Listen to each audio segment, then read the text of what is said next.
Hi, welcome to NA Physics. It's Mr. Neff. Today we're going to talk about the nature of sound. Before we go, did you hear about the wooden whistle? I'll tell you about it at the end. So, as we've talked about in the last couple of videos, sound waves are longitudinal, meaning that when you do the work for them, you're going to do the work in the direction of the wave speed and completely anti-parallel to the wave speed. So you're going to work positive x, positive work x, negative x, and the waves are going to move in the x direction. Here's a nice illustration of a speaker put up to a column of air. You can see that this air is at normal pressure, so it has a certain amount of molecules per unit of volume.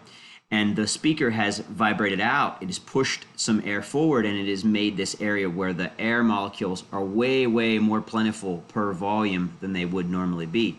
We'll say this is above an atmosphere of pressure, whereas this is at an atmosphere of pressure. And now the speaker has vibrated back and completed the other part of the cycle. And you can see that the molecules are spread out. And I want you to notice something. They're not just spread out back to where they started. Look how sparse they are in here. Well, they're rare. This is a rare faction, or a place where they are rare. And so if this is an atmosphere and this is an atmosphere plus some, then this is an atmosphere minus some. As that speaker head continues to vibrate, it's going to continue to make compressions and rarefactions and compressions and rarefactions. And a longitudinal wave is a wave, and so it has a wavelength, it has a period, it has a frequency, it has all of those things. You can see that a wavelength is still the amount of distance the wave covers in one vibration of the source. And so we have the area from a compression all the way to the next compression is the wavelength. When you have a speaker that's vibrating, and this could be a speaker, this could be a guitar string, this could be a drum head, this could be the reed in a woodwind instrument, it could be anything that's making noise. That thing will be vibrating, and it will be producing these high pressure, low pressure areas, which are going to spread out throughout the room. Now notice something, I didn't say that the air is going to spread out throughout the room. The air's already there, and it's going to vibrate, but it's only going to vibrate in place. The disturbances will move. Remember, this is a wave. And so this speaker head will be vibrating with a certain frequency. These air molecules will each be vibrating with a certain frequency, and that will cause your eardrum to vibrate with a certain frequency. A neat thing for me is that everything in this picture, whether it's the speaker, whether it's the individual air molecules, whether it's the person's eardrum, all vibrating at the same frequency, same number of cycles per second. Now, as we look at what's happening inside of the ear canal is going to be full of lots of air molecules too, and they're each going to vibrate back and forth, same frequency as the vibrating source, and that's going to cause the eardrum to vibrate. The eardrum is now going to have the same frequency of vibration as the vibrating source.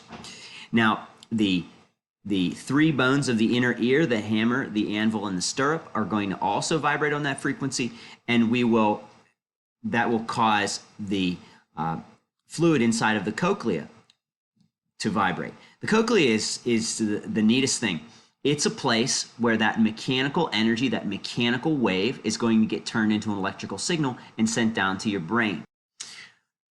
A neat thing for me is the inside of this cochlea is full of lots of little nerve receptors, and these nerve receptors are the things that are going to vibrate again on the same frequency as everything else in the picture. They're going to vibrate, and they are where the mechanical energy is turned into the electrical signal. The way this has been explained to me is that there are nerves that will hear high frequency sounds in the front, nerves that will hear medium frequency sounds in the middle, and ones farther in the back that will hear lower frequency sounds. You have to be careful with this, because if you subject your hearing to something that's way too loud, and the amplitude of vibration of these nerves is too much, they'll break right off, and you will not be able to hear those sounds anymore. Just a bit of vocabulary. We continue to say that the frequency of a sound is the number of cycles per second that it does. A sound is of a single frequency is called a tone, a pure tone, which is sort of rare in the world. And the brain interprets that frequency in terms of pitch, and our music friends will call those different notes. Important thing to know about humans is that humans should be able to hear an audible range of 20 to 20,000 hertz. Sounds that are 20 hertz are the lowest sounds that a human could hear, and 20,000 hertz are the highest sound that a human should be able to hear theoretically.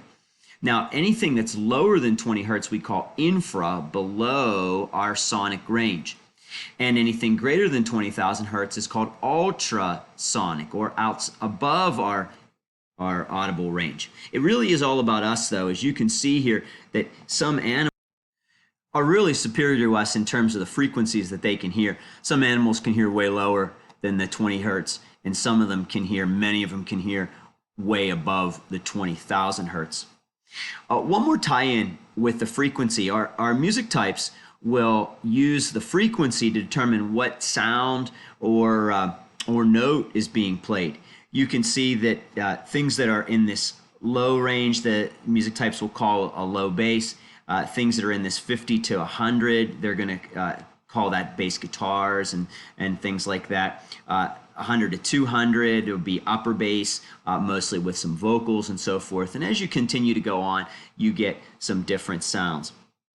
Now, there is a really neat online tone generator that I found, and unfortunately this recording software doesn't allow me to capture the computer audio, and so I'm just going to let you play with that. I will put that in the comments below, and I want you to see what does it sound like for a really low sound, what's it sound like for a very high sound. And speaking of sounds, did you hear about the wooden whistle? It wouldn't whistle.